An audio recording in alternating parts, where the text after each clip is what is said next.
One bullet, one death, around 40 million casualties. This is the story of how the assassination of one man in Sarajevo became the spark that ignited the deadliest war the world had seen up to that point.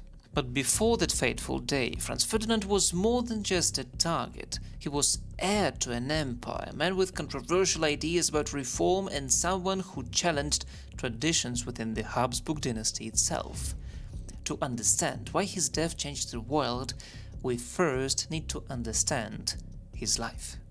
Franz Ferdinand was born in Graz, Austria on December 18, 1863, into the powerful Habsburg dynasty. At the time, it seemed unlikely that he would ever become emperor, since he was only third in line to the throne, after Crown Prince Rudolf, the only son of Emperor Franz Joseph, and after his own father. His parents came from truly royal families. His father was Franz Joseph's younger brother, and his mother was the daughter of the King of Naples. Part of his childhood, however, was marked by loss. When Franz was only 8 years old, his mother died of tuberculosis. His stepmother, Princess Maria Theresa of Portugal, tried in some measure to fill the void, and he reportedly developed a warm relationship with her. An interesting detail about his title: Franz Ferdinand styled himself as von Österreich-Este. Österreich is Austria, and what is Este?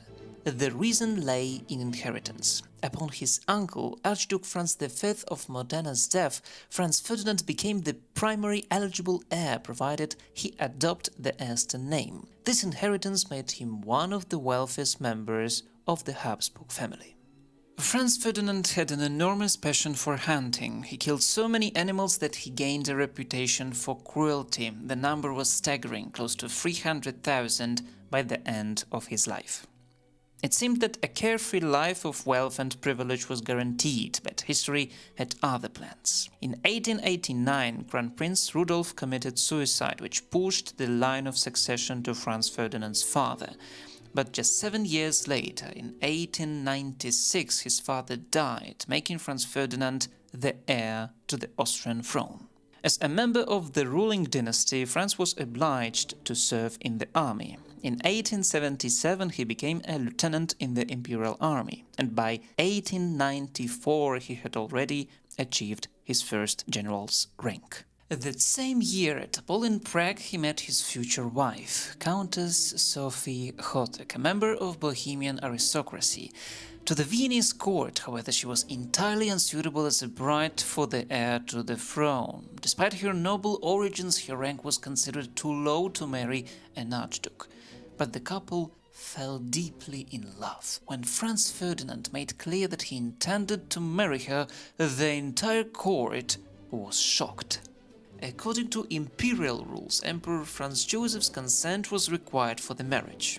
Their relationship was already strained, and the emperor disapproved of Franz Ferdinand both personally and politically. The Archduke's views were unconventional. He opposed political concessions to Hungary, sought to reform the empire into a triple monarchy by granting the Slavs equal status, and believed in strengthening imperial authority while limiting expanded civil rights. In foreign policy, he opposed the aggressive military approach favored by many generals, warning that expansionist wars could destroy the empire and seeing Russia as the greatest threat.